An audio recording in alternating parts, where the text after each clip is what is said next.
Good afternoon, everyone, and welcome. I'm Robin Albing from the Office of Alumni Relations. Our Alumni Relations team creates educational programs here in Hanover, across the country, and around the world. We're pleased to welcome you back to campus and glad that you could join us here today. It's an exciting time right now at Dartmouth. In 7 months, we embark on a year of celebrations marking the 250th anniversary of the college. And many of you heard yesterday from President Hanlon about our $3 billion comprehensive campaign, which will shape Dartmouth for the next 250 years, elevating it to an even greater place for making big discoveries and creating wise leaders. The Call to Lead will also provide us with the resources to advance our distinctive teacher-scholar model to its fullest potential. Today, we're pleased to share with you the distinctly Dartmouth experience of learning from one of our leading teacher scholars. Before we get started, I do want to mention that we will have time for some questions later, but please wait for the microphone. This session is being recorded, so we want to make sure we get not only the answers, but also your questions. It also helps for everyone to be able to hear. I'm honored today to introduce Dr. Jennifer Lind for our talk, Life in China's Asia, What Regional Dominance Would Look Like. Jennifer Lind is an associate professor of government at Dartmouth. She holds a PhD in political science from the Massachusetts Institute of Technology, a master's in Pacific International Affairs from the University of California, San Diego, and a bachelor's degree from the University of California, Berkeley. Professor Lind is the author of Sorry States, Apologies in International Politics, a book that examines the effect of war memory on international reconciliation. She has also authored scholarly articles in International Security and International Studies Quarterly, and writes for wider audiences at The Atlantic and Foreign Affairs. Professor Lind is a fellow at the US-Japan Network for the Future. Her current research projects include an article about the coming struggle for the Western Pacific between the United States and China, and a book project about the speed and complexity with which countries rise to the status of great powers. Let's give a warm welcome to Professor Jennifer Lind.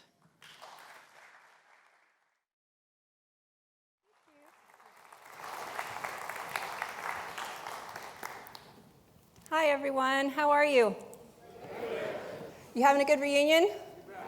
All right. Well, I'm glad, I have to say, that it's cloudy and we got some raindrops today, because otherwise you would have been walking around campus and enjoying the sun, and I couldn't lure you in here to talk about the weighty issues of East Asia. So anyway, thank you for having me. Thank you for joining us here today. I was thinking I should have told the folks here at Alumni Relations that I would have talked about North Korea, given the recent excitement about the summit. But then I started thinking, it's actually pretty good to take a step back, from all the hype that we have going on, and to think about some of the issues in East Asia that aren't being talked about quite so much. And these issues, despite being pretty momentous, are actually being neglected in the hyperbole we're hearing about recent events in Singapore. Indeed, we're in the middle of a slow tectonic shift in international relations. It's not getting its own cable chyron because it's quiet. Most people are still in denial about it, frankly. And of course, I'm referring to China's rise to wealth and military power, and the effects that this is going to have on East Asia, on the United States, and indeed on the world. Of course, China's growth has been slowing and will slow further. And it's important to note that China's rise could also derail. Either an economic or a political crisis could lead its growth to stagnate. But given that we've been on this general trend line for about a quarter of a century, I wanted to explore, as I did in a recent article, what's the implications of staying on it? So in a recent article in Foreign Affairs, I discussed the implications of the changing balance of power in East Asia for the countries of the region. If the US is no longer the most powerful country in East Asia, how should this shape their policies today? Now, when people talk about this sort of thing these days, they often talk about Donald Trump and US credibility. Lots of folks argue that Trump's actions or statements or tweets are eroding our allies' confidence in us. The US is losing credibility, according to this view. I'm talking about something very different here today. I'm talking about the issue of capability, about the change in the balance of power. If the US is no longer the most powerful country in East Asia, US allies will have some difficult questions to ask themselves, such as, do they want to ally with each other? Do they want to seriously step up their defense efforts? Do they want to look to Beijing, as they have for decades looked to Washington? Now, the point of my article is not to tell them what to do, because the answer can only come from democratic debate in Japan, South Korea, Australia, the Philippines, and so forth. Rather, I'm offering an exercise to help them think this through. How should these countries react if China is going to become the region's dominant power? So in my talk today, I'd like to explore this through the idea of regional hegemony. I'll draw on historical cases, and I'll then talk about evidence from China's behavior today. I'll argue that China is already wielding the same toolkit as previous regional hegemons have used. So notably, we're already seeing and can expect a great deal more of Chinese economic coercion and domestic political interference in regional countries. And it's up to the countries of East Asia to decide how comfortable they are with this prospect. Now, some people say that living in China's Asia might not be so bad, so countries shouldn't pay the large costs to try and avoid this. One argument is trade, that according to this view, trade creates ties that are too costly to disrupt. So cooler heads will prevail in any dispute and would prevent conflict. There's also a China-specific view of this that says if there was ever a country that would be constrained by economic interdependence, it would be China, because after all, it made itself rich through peaceful interaction in the global economic system. There's another argument that says China won't act like other regional hegemons have acted because they have a different strategic culture. The Chinese themselves say this. So their officials and their scholars lament the notions of spheres of influence, and they decry hegemonic countries and their interference in other states. Xi Jinping often refers to the peaceful and harmonious tradition in Chinese genes and culture, and has said China was long one of the most powerful countries in the world, yet it never engaged in aggression. So, according to these views, living in China's Asia might not be so bad. It would be fine because of economic interdependence, and it would be fine because of China's strategic culture. To explore this more, to understand what it would be like to live in China's Asia, I draw on the concept of regional hegemony. Great powers often seek to become the dominant power in their region. Such countries build large militaries. They create regional orders to entrench their influence. Great powers often seek to become the dominant power through building a large military, creating base networks overseas, and finding allies. So again, we call these countries regional hegemons. When I say the word hegemons to normal people, they often think that it's some sort of a pejorative. But to international relations wonks like me, it's just a word we toss around that means the most dominant country in an area. So the US is the regional hegemon of the Western Hemisphere, for example. So there's no negative connotation. There's the debate that's going on today is whether China will be the regional hegemon in East Asia. And we see many examples of regional hegemony throughout history. And today I'll discuss a couple of them. One is the Soviet Union in its domination of Eastern Europe after World War II. That's a brass-knuckle regional hegemony by an illiberal government. Now, we also want to get a sense for how the good guys do it. I like to think of the US as one of the good guys, a liberal state that seeks to spread prosperity and democracy. So I'll talk about US hegemony in Latin America also. In my article, I also look at other cases, such as Japan's co-prosperity sphere in the early 20th century in East Asia, and indeed at China's own tributary system. If you like, we can talk about those cases in our discussion as well. So as we look at cases of regional hegemony, we see that great powers establish dominance through economic, military, political, and cultural tools of statecraft. I want to talk first about the Soviet Union. The Soviet Union relied on numerous economic tools to create regional dominance and dependence. It created institutions, such as forbidding Eastern European countries to accept Marshall Plan assistance, and creating what was known as Comecon, a Soviet-led initiative. Soviet financial and trading agreements made Eastern Europe economically dependent on Moscow, with the USSR both the primary export market and the primary supplier of raw materials and energy. Moscow gave the Eastern Europeans infrastructure investments, favorable terms of trade, and trade credits. Moscow took advantage of these dependencies to exercise economic coercion multiple times to influence policies in neighboring countries.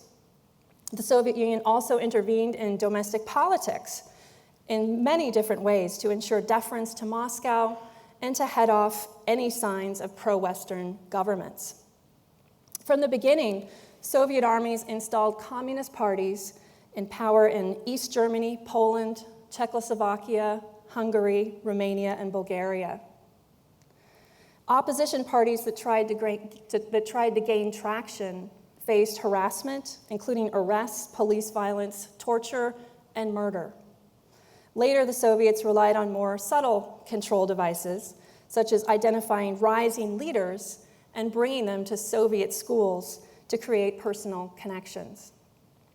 The Soviets also used direct military intervention to prop up governments and squelch revolutions, such as in Hungary and Czechoslovakia. The Soviets had the largest military in Europe with forces stationed throughout the region. Moscow also practiced extensive cultural diplomacy. Influence or direct control of mass media provided the USSR with a pro-communist media monopoly. Rival independent media were intimidated into silence or were simply shut down. In civil society, the Soviets infiltrated and threatened churches and clerics. They created influential youth organizations and bribed intellectuals, writers, and artists with perks for themselves and their families. Moscow created a vast organization known as Vox, which sought to disseminate Soviet ideas and culture, to bring Western intellectuals under communist influence, and, quote, to neutralize the most harmful campaigns against us through good propaganda about the Soviet socialist system. Vox had numerous divisions such as higher education, foreign languages, medicine, music, theater, film, and so forth. Now let me talk about the US and Latin America. The US also relied on trade and finance to make itself the central economic player from the standpoint of countries in the region and to create dependencies on Washington.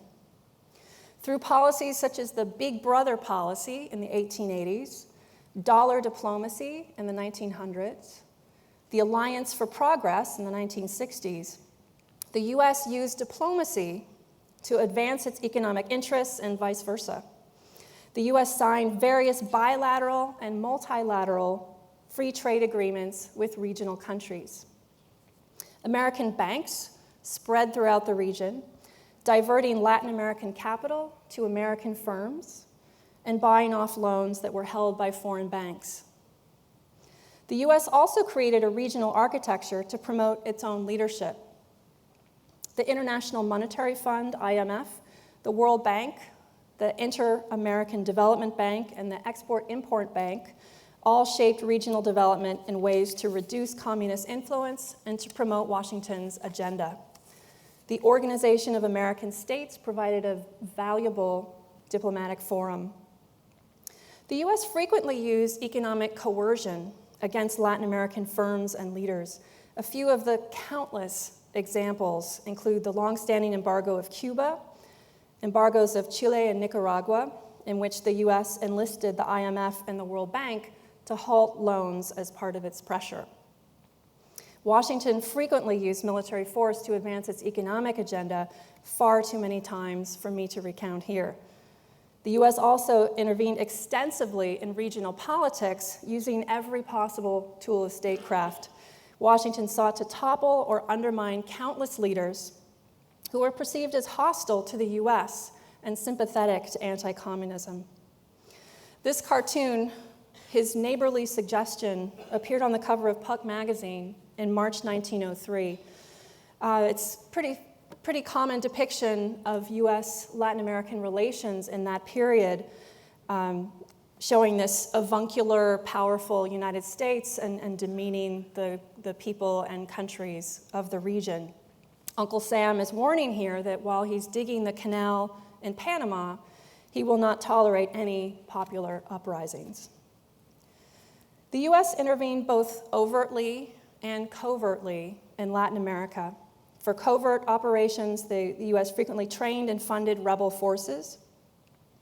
It used direct military force, such as in the early 20th century invading Cuba, Haiti, Panama, and Nicaragua. More recently, the US invaded Grenada in 1983, mined Nicaraguan harbors in 1984, and in 1989 invaded Panama to depose Manuel Noriega. Much more recently, people have questioned US involvements in coup attempts in Venezuela and Haiti. Lastly, the US also relied extensively on cultural tools. It created the US Information Agency to combat Soviet propaganda. And Latin American TV was heavily reliant on US investment, programming, and advertising. American films and programs comprised half of television and film content. Furthermore, the CIA infiltrated other media and undermined or threatened media that were seen as uncooperative. So in sum, both the US and Soviet cases show how regional hegemons creatively and extensively use all tools of statecraft to make themselves the region's dominant political and economic actor. Let me turn now to talk about China. China is already engaging in all of the tools that I have described. Economically, China has emerged as the #1 trading partner for most of the countries in the region. It has become the center of the East Asian economy. To increase China's economic influence, Beijing has negotiated numerous free trade and investment agreements, several of which specifically exclude the United States. China is also creating a regional institutional architecture. It created the BRICS Bank, which is headquartered in Shanghai, and Xi Jinping's much-heralded Belt and Road Initiative has created a $50 billion fund for China's investment in infrastructure, natural resources, trade, and financial cooperation. China created and will lead the AIIB, the Asian Infrastructure Investment Bank, which subsequently 80 countries have joined. Observers say that these initiatives are aimed at increasing Chinese influence and reducing the influence of the US and Japanese-led institutions, such as the IMF, the World Bank, and the Asian Development Bank. Furthermore, the political effects of Chinese aid and investment have already been seen in ASEAN's growing disunity and its reduced criticism of China's behavior in its territorial disputes. Militarily, Chinese military spending has soared, and China is investing in modern equipment and reforming its organizations and doctrine. China's air, naval, and missile systems have been transformed from antiquated technology to the most modern combat systems. Beijing has adopted a doctrine of anti-access, area denial that seeks to limit U.S. power projection. The U.S. military finds itself increasingly constrained by the growing bubble of Chinese air defenses, by China's growing capabilities to find and strike U.S. vessels, and by the increased China's missile threat to America's regional air bases and ports. China has opened its first overseas military base in Djibouti and is likely to put more bases on the African East Coast and along the Indian Ocean. In Asia, China has built 6 large islands, including 3 air bases and 3 electronic surveillance installations. In addition, China has the region's largest coast guard and enlists a vast maritime militia of civilian fishing vessels. Beijing has used these capabilities, as well as its base infrastructure, to more forcefully assert its claims in territorial disputes, such as the Spratly Islands, its disputed exclusive economic zone with Vietnam, and the Senkaku Diaoyu Islands that it contests of the Japanese. Beijing has also engaged in significant economic coercion in recent years. Most notoriously, it recently put tremendous pressure on South Korea, and specifically the conglomerate Lotte, for the latter's cooperation in the THAAD missile system. Its ban of Chinese tour groups to South Korea has reverberated through South Korean tourism, retail, and airline sectors. Chinese regulators cited fire code violations to close Korean businesses in China, including, interestingly, 80% of Lotte supermarkets. Beijing has similarly used economic coercion against Japan, the Philippines, Norway, and Mongolia over various issues. China is using diplomacy to create wedges between the United States and its allies. The Philippines had previously taken the strongest stand against Beijing's growing assertiveness, but this has ceased under President Duterte, to whom Beijing recently gave $24 billion in investment pledges. Duterte has renewed relations with China and moved the Philippines away from the United States. Beijing has also created excellent relations with South Korea.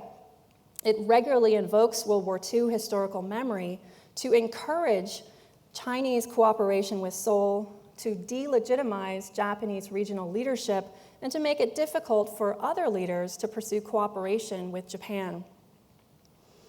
Beijing is engaging in a major effort to influence regional politics. It's promoting pro-Chinese politicians in various countries, such as we've heard of scandals in Australia, Canada, and New Zealand. In these countries, intelligence agencies warn of the danger of Chinese influence. We are also hearing recent reports of Chinese efforts to win political influence in Europe, where China uses a full range of tools, overt and covert, targeting political and economic elites, media and civil society, and academia. If they don't like a vote in the European Union, the Chinese will target one of the countries that it perceives as one that it might sway. So it uses aid and investment promises to take away just one of those votes, which can kill an initiative in the European Union, as was seen with Chinese investment in the port of Piraeus, which led the Greek government to kill a joint EU resolution that criticized the state of human rights in China. And after a while, Beijing doesn't have to coerce anyone because governments engage in preemptive obedience to ingratiate themselves with China with favorable investment deals in mind. So finally, we see China engaging extensively, which has stepped up very extensively under Xi Jinping, in cultural tools, the cultivation of soft power. Xi Jinping's government, as I said, is a big believer in this and has raise the budget significantly and increase the profile of the agencies responsible for this kind of work.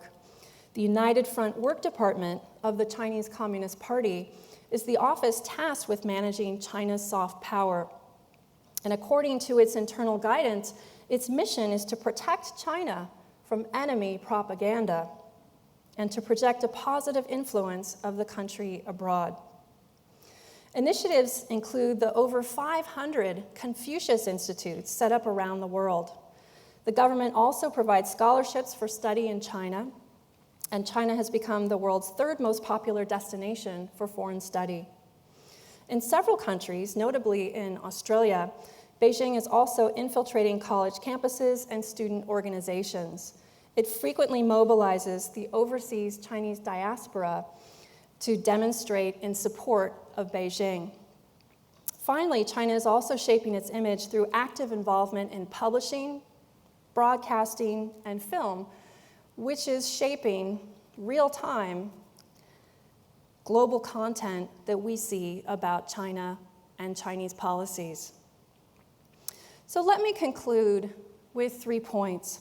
So first, Beijing is following the same playbook as previous regional hegemons.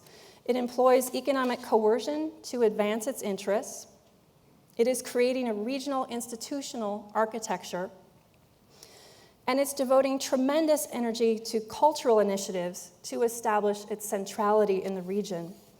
As recently occurred with Vietnam, it threatens its neighbors with military force. Now, second, when it comes to war, trade may indeed have profound pacifying effects, but regional hegemons set up trade and financial arrangements that create dependencies. These dependencies hitch countries and leaders to the hegemon's wagon, and they make it extremely costly for those leaders to break with the hegemon.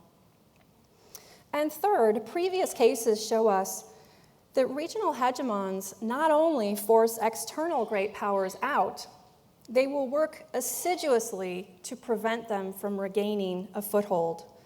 They'll do this because an unfriendly neighboring government could seriously undermine the hegemon's dominance.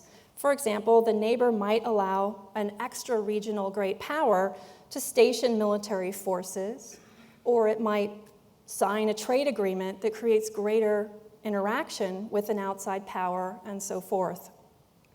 To make sure that governments stay friendly, a regional hegemon thus has a profound interest in the domestic politics of neighboring countries. Historically, this has led those hegemons to intervene covertly and overtly using every tool of statecraft. We can thus expect China to continue to put pressure on U.S. alliances and to increasingly interfere in regional politics to ensure that governments do not move in a pro-U.S. or anti-Beijing direction. Let me close by saying it's up to the countries of the region, most importantly Japan, which is the only country with the capability to balance Beijing, to decide how it feels about this future. Japan is currently engaging at a very low level of defense effort. It spends 1% of GDP, or about $48 billion, on defense. That's less than half the global average. The global average being about 2.4%. If Japan spent that, this would be over $115 billion. Such an increase would still pale next to China's budget, which exceeds $200 billion, but it would be an enormous boost to the capabilities of the US-Japan alliance. Incidentally, threatened countries normally spend far more than the global average. For example, Israel and Ukraine spend 5.4% and 4% respectively. 1% stands out. Ultimately, it's up to Japan to decide, does it feel threatened? The costs and risks of balancing against China would be significant. But as Japan and other countries contemplate this, it's understand they first think about what it would be like to live in China's Asia. Thank you.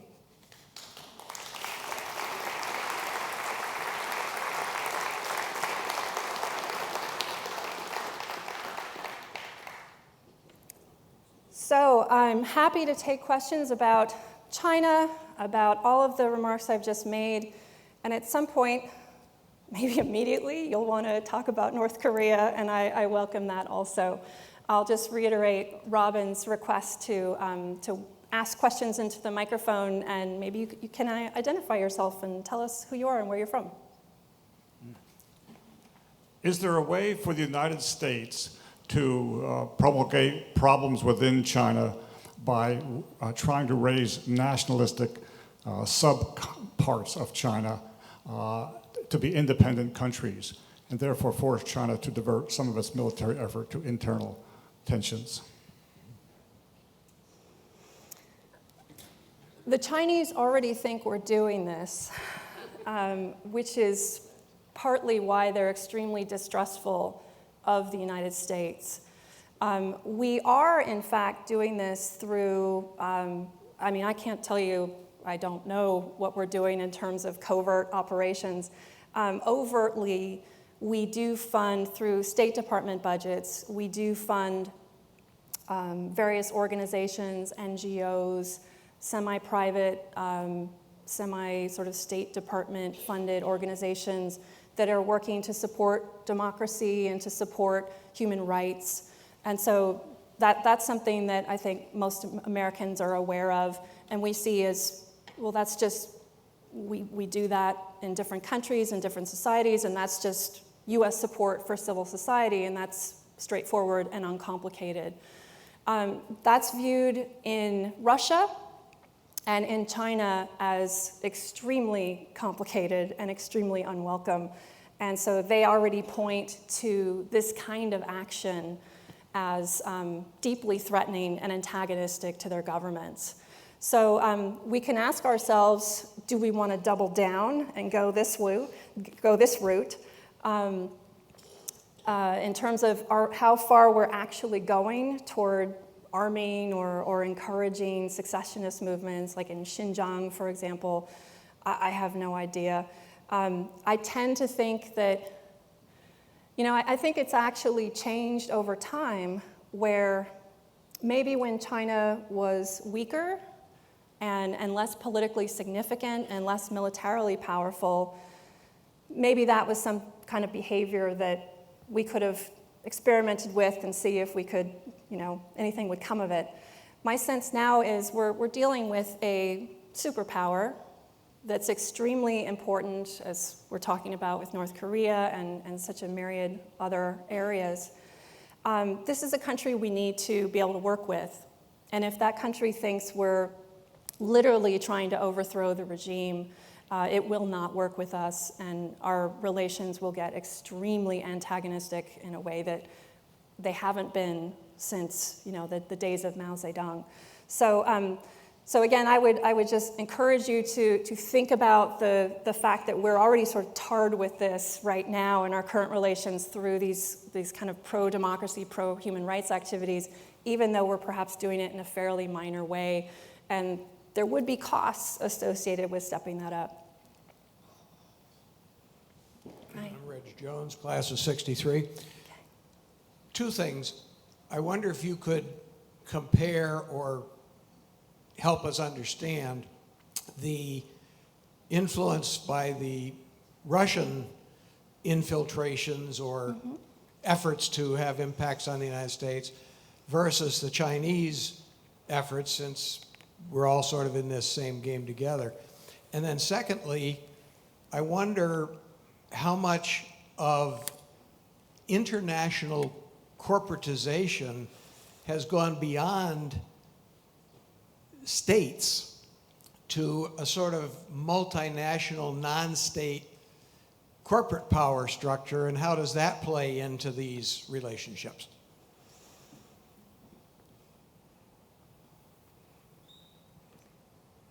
On the second point, what I can say, I just finished an article with my colleague, Professor Darrell Press, also in the government department, who I think it's safe to say he's my favorite co-author because he's my husband. So I don't think my other co-authors will be offended by that. So we just wrote a piece on Chinese energy policy, and specifically its policies of energy mercantilism. So if there are folks who used to work in the energy biz or are just interested in Chinese economics more broadly and, want to read an extremely wonky, endlessly long essay, let me know. And the folks in Alumni Relations will be happy to send you a copy. As we were researching this, this question came up with respect to China's oil companies. And there's a big debate about how independent are they?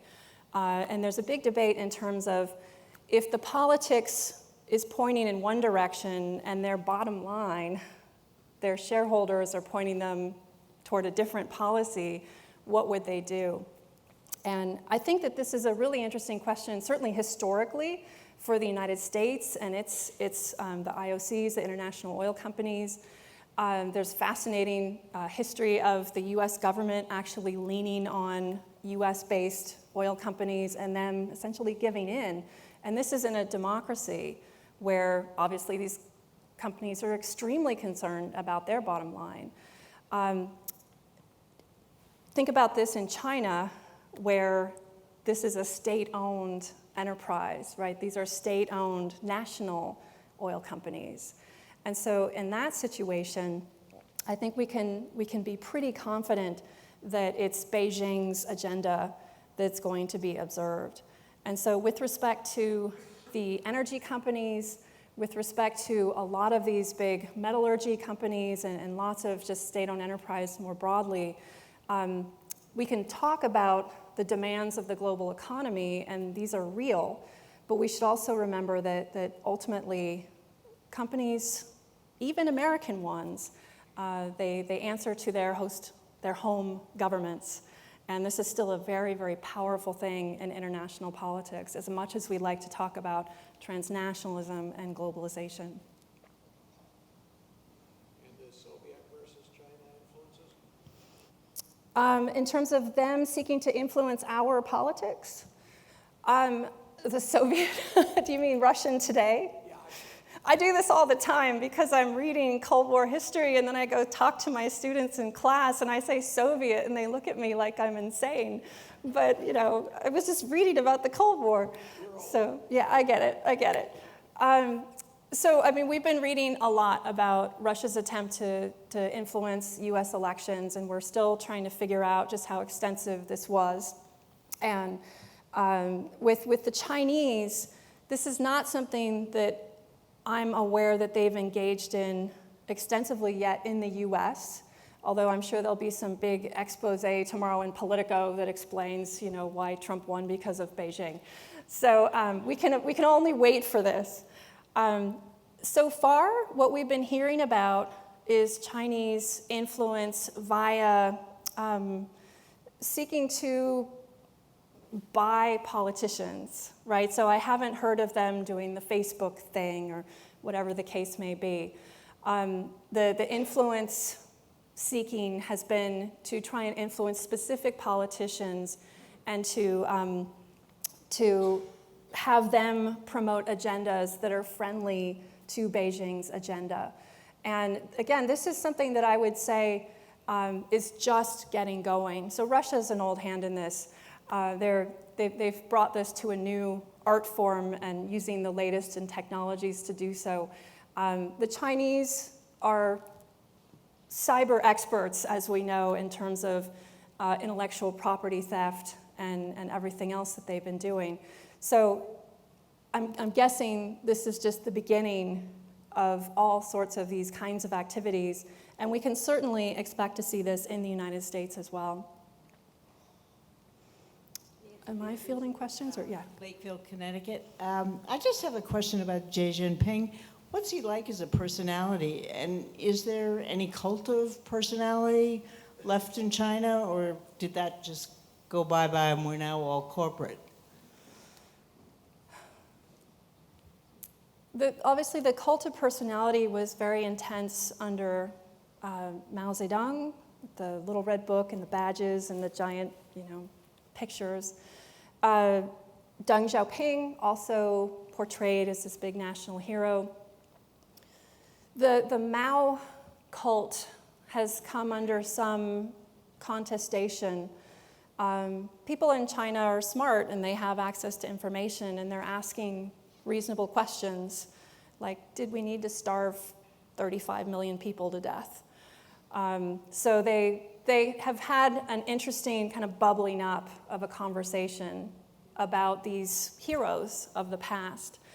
So there was a period of time when you did see kind of this interesting, I would just say kind of a percolation of people thinking about these issues.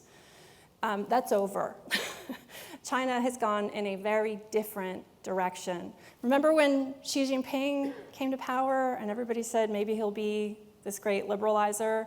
He's gone in completely the opposite direction.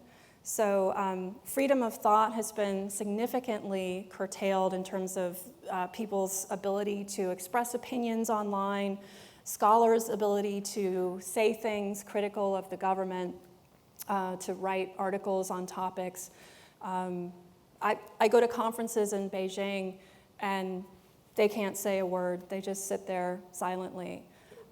They're happy to talk about the United States, so I go to conferences about US-China relations, and they give us an endless earful about US policy, and then we say, well, what about China? What about your domestic politics? And you hear crickets. They can't say a word. And so we just start talking, and then maybe they can nod or give us a wink or something, but it's the climate is very different. And the other thing is we've also heard of a bit of a resurgence of the cult of personality, of this idea of Xi Jinping.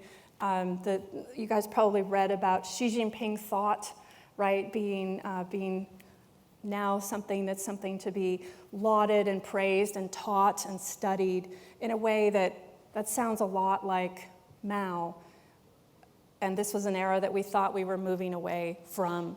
So basically what I'm saying is we saw a really interesting arc in China moving toward more discussion, more openness, more liberalization, and that actually, at least in the realm of political expression, has been tamped down on. In the not-so-distant past, China was expansionist in terms of military and across Southeast Asia.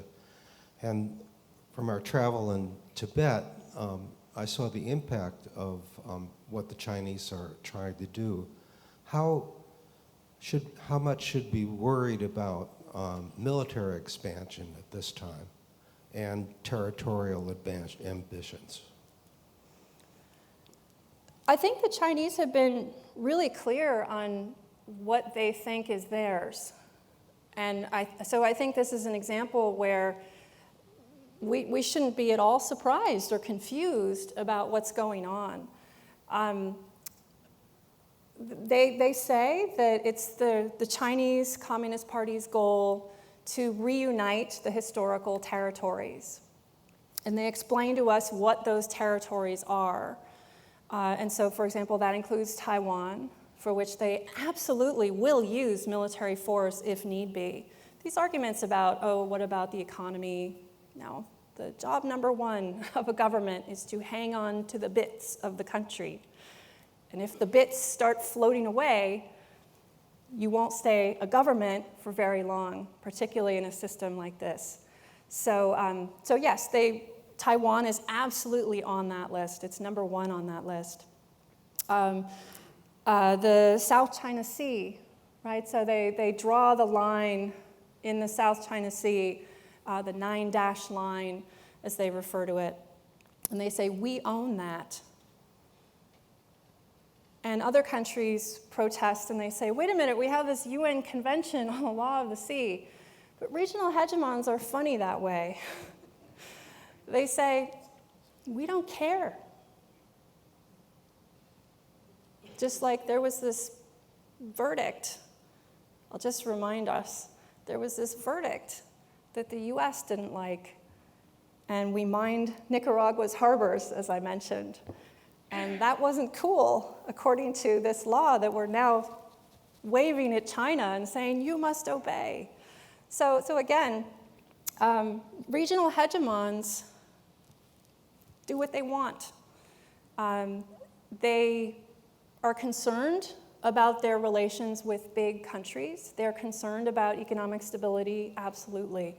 But when it comes to the core issues such as territory and these promises that decorate its propaganda, right? The promises of national rejuvenation and reuniting the country, the territories lost, stripped away by the Americans and the Japanese. They'll keep those promises. So I think that it's reassuring and not reassuring. The reassuring part comes from the things that constrain China, I think will constrain it. It's not going to invade Japan, right? Even though they sometimes make noises about Okinawa, they're not going to invade Japan. But they do say they own what the Japanese consider to be the Senkaku Islands. And this is what I tell the Japanese when I'm talking to them. I say, how concerned are you about owning those? You're not acting very concerned about it. So anyway, that's one that will take a real deterrent effort by the US and by Japan if we are going to stop the Chinese. Because otherwise, that's on their list. They want those back. I do actually think that China would not use force in the presence of a strong deterrent like that. So these are the two pressures, I guess, I want to leave you guys with, is this idea that they do have this agenda for these lost territories that they do want to get back, but it's also a regime that is sensitive to these kinds of constraints, to deterrence, to maintaining economic ties and legitimacy in the region.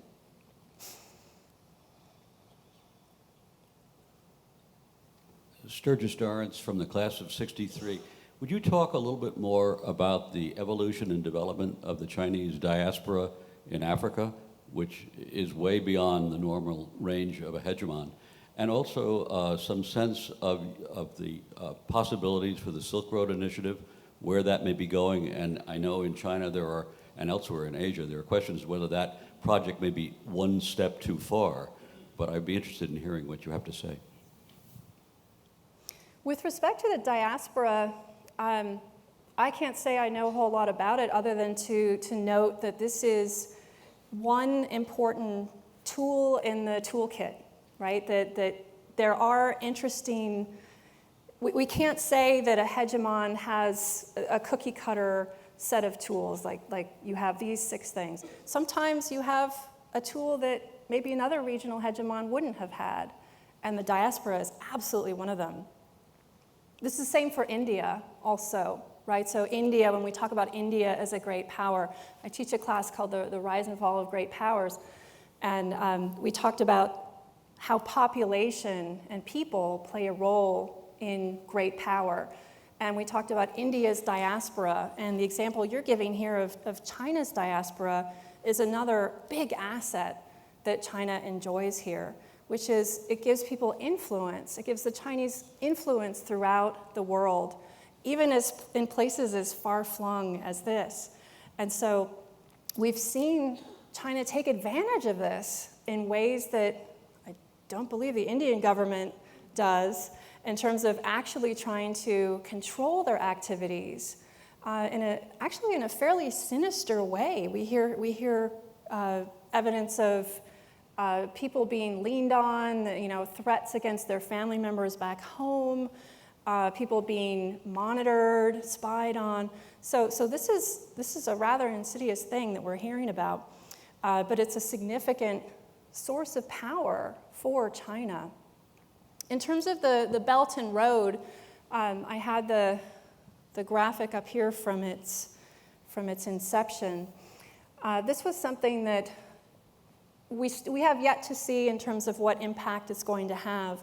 But what's so striking about it is it really does fit this mold of the regional hegemon trying to create a regional architecture, a regional institutional architecture, and to create these kinds of economic dependencies, to bring the countries of the region, to connect the countries of the region to Chinese firms, Chinese banks, Chinese capital, and so on.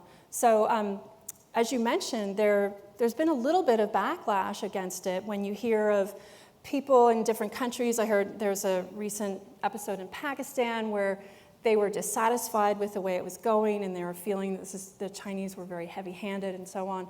So we are hearing kind of rumbles of dissatisfaction.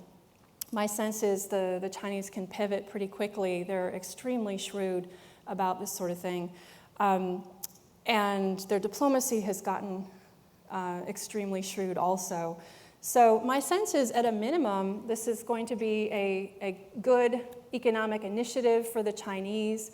It helps them with their overcapacity problem at home. And then also, as I said, this could be a way to direct the focus, the economic focus of the region away from the United States and Japan and more toward Beijing, even more than it already is. We have pulled out already of the Trans-Pacific Partnership as administration. What are your suggestions of what the United States should be doing to offset this Chinese hegemon in that region? So the U.S. is at a really important juncture, too. I wrote this from the standpoint of asking the countries in the region, what do you feel like when you hear this story about living next door to this regional hegemon? A lot of countries in Latin America were a little, not thrilled with living in Uncle Sam's shadow with our extremely heavy way of throwing our weight around like we've had. And so the question for East Asia is, you've enjoyed essentially a regional hegemon that's not in your backyard. The United States has been the dominant economic and diplomatic player in East Asia, and we're pretty far away. And we've interfered in their politics and so on. But the safety of distance has created a very different situation than a China-led order. And so I wrote this from the standpoint of asking those countries, how do you feel about these prospects?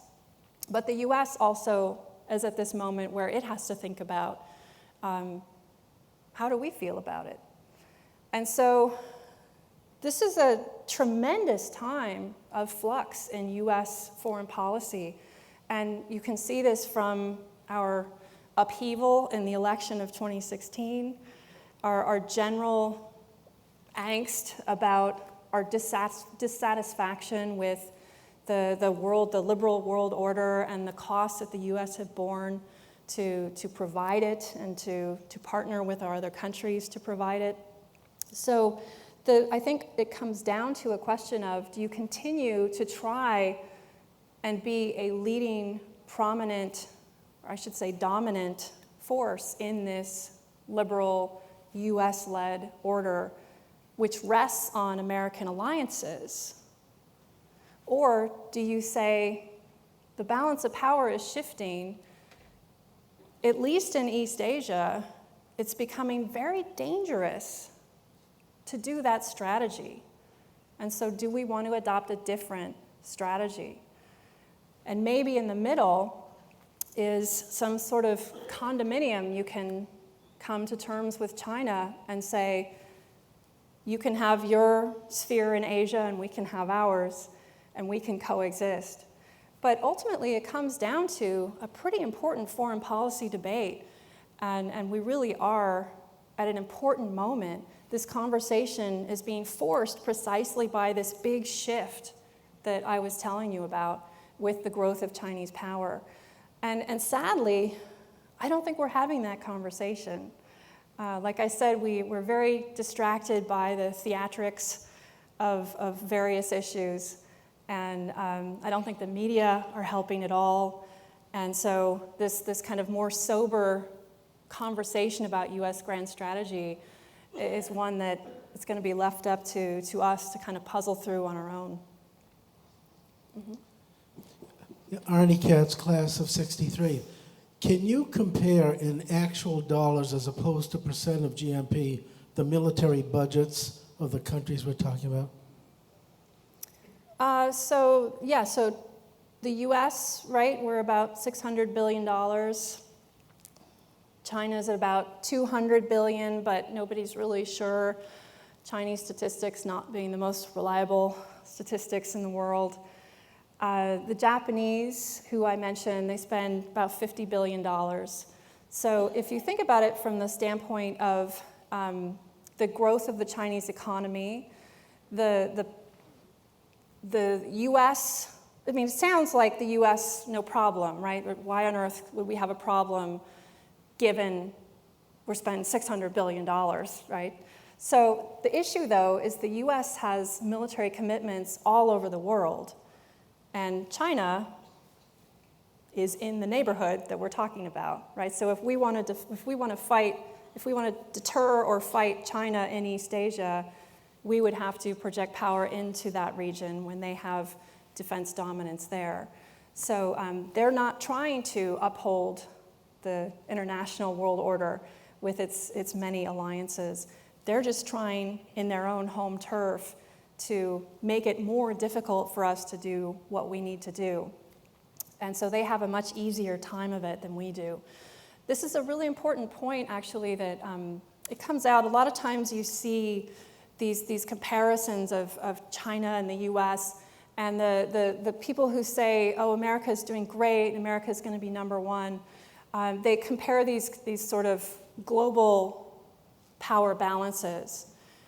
And America does have the leading economy. We have an incredible capacity for reinvention and innovation, and so we should not sell ourselves short in any way. But we do have to understand that the Chinese, even if they grow more slowly than they have been, and they are going to grow more slowly, they already have, right? So even if they come down to kind of normal, sustainable growth levels, which is at about 2%, they're going to pass us. I mean, they've got over 1 billion people. This is just math. So we can try and deny that. We can tell ourselves a story about, oh, the Chinese can't innovate. That was the meme for about 10 years. How's that doing lately? Not very well. So the numbers are, from the US standpoint, kind of disheartening. And so the bottom line does become, it's going to be harder just looking at competing with China in that one region than you might think from our otherwise pretty predominant power position.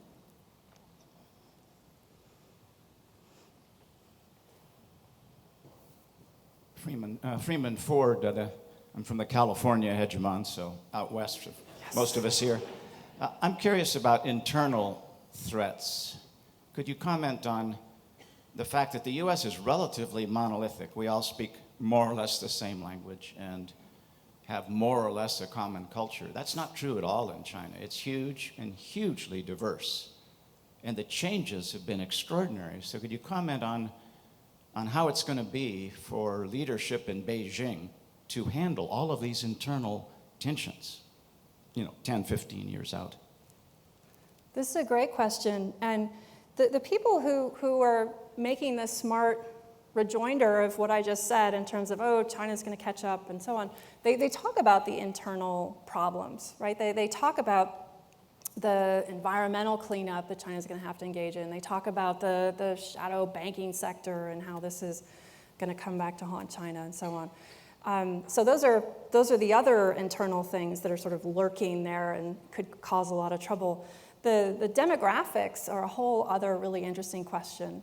So China's rise has been fueled by people. Back to my course on the rise and fall of great powers, every rise of a great power was fueled by a demographic bulge, as we call it, where there was first a decline in mortality, and then there was a decline in fertility. But before, it's interesting, before that drop in fertility, there's a little lag. And so what happens is you have a supersized generation. And that generation works its way through the age structure. And while it's in the working age population, it provides tremendous economic growth. Because if you think about labor and capital leading to output, the L, right, the labor, got supersized during that time.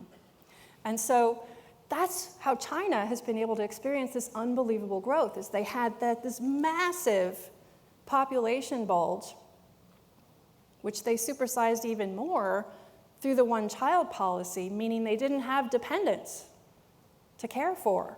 They had one kid. So they gave them to the grandparents and said, we're going to the factories. So the Chinese demographic dividend has been what we've seen in terms of this stupendous rise. And what's happening now is they're starting to retire, right? They're starting to retire. And they're going to alumni associations, and they're going to reunions and hearing some talks, and they don't want to work as hard as they used to. So there's plenty of interesting talks to hear. So the demographic decline is inevitable. Again, this is just math. Some things we actually know in political science and economics. So the people issue is huge here. Countries bounce back from this, though. The Japanese had a demographic bulge. They figured it out. We had a demographic. So this is not crippling, but it's a problem that has to be managed. And then you're asking about the different groups, the different ethnic groups, the different regions. One of the folks here was saying they were just in Tibet. The Tibetans don't think that they belong to China.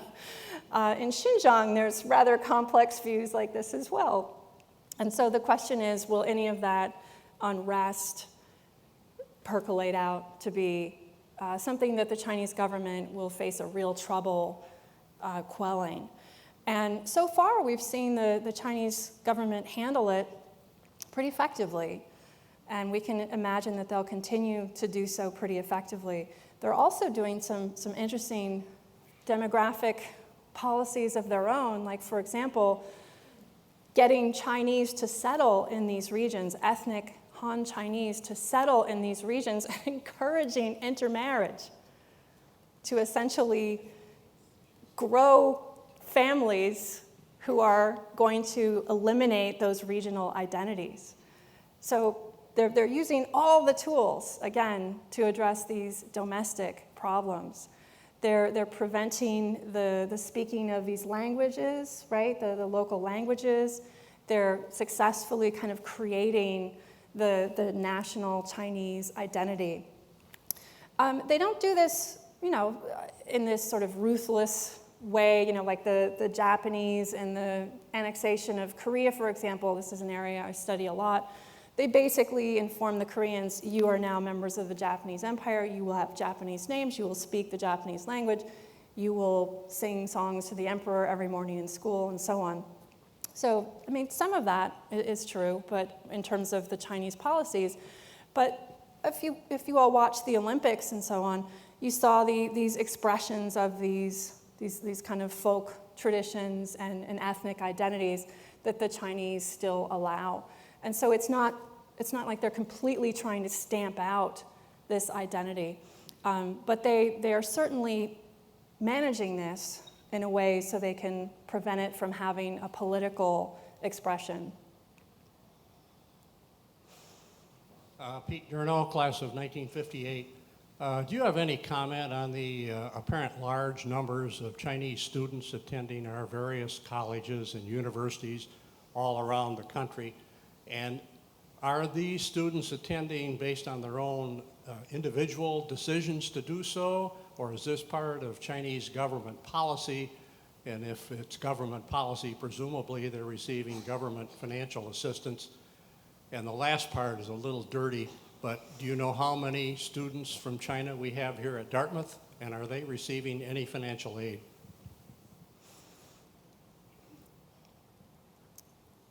So there are so many Chinese students studying in the US. I talked to colleagues at different universities, and they are welcomed and encouraged as large cohorts at different places. They're particularly international students often pay full tuition, right? So this is a way of kind of subsidizing students who can't afford full tuition. And so for this reason, lots of universities are very eagerly accepting large numbers of Chinese students.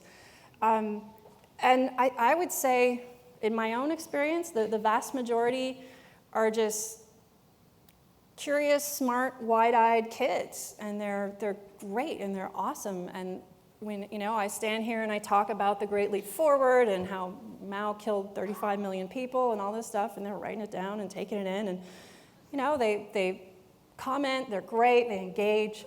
I work with some of them as research assistants. Many of them will stay in the US, many of them will go overseas and use their incredible language abilities and work in the global economy. So, I mean, that's the perspective that I see. In terms of the Chinese government's angle here, I'm sure the Chinese government, just like the US government, has programs where it encourages people to go get a good education. And we are the place to get the best education in the world. Well, of course, I mean Dartmouth. I meant the United States. I mean, the Chinese families, they want their kids to go to college in the United States. This is not because they have some insidious plan to rule all of East Asia or the world. This is because they want their kids to get an amazing education. So they want to send them overseas. Not all of them, right? This is only available to more affluent families and those who can, have their kids take the SAT prep course and the TOEFL prep course and all the things they need to take. So it's an elite bunch. So I guess one thing that I can say, connecting it back to my speech also and then to this question, which is as we're talking about this rise of China and their the United Front Workers Group and their activities to grow Chinese soft power and all of this, especially when we talk about the rise of politicians who have ties to Beijing. I mean, you said you felt kind of dirty, and there's something to really be squeamish about here, which is if we're asking, are these students trustworthy, or can we trust these politicians? And we've already seen in some U.S. political ads people being targeted for Chinese ethnic heritage. And this is just 11 different kinds of ugly, right? I mean, we don't want to go there. So we're just now starting to see Asian Americans make political inroads, right? And so this is a good trend. This is something we want to encourage. So it's a really tough thing to have these two things going on simultaneously. Because if the Chinese government is trying to do influence campaigns, then we have to be aware of that. But at the same time, we want to make sure that we're just voting for people for who they are and what they believe in, not engaging in prejudice against them. So this is an issue that hasn't gotten talked about much. I think it's pretty explosive. I think as we start talking about it more, I'm given the state of the media and the polarization in our country right now, I don't think it's going to be pretty. But it's something to definitely keep in mind as we're going forward. Time for one more question, if anyone has one more.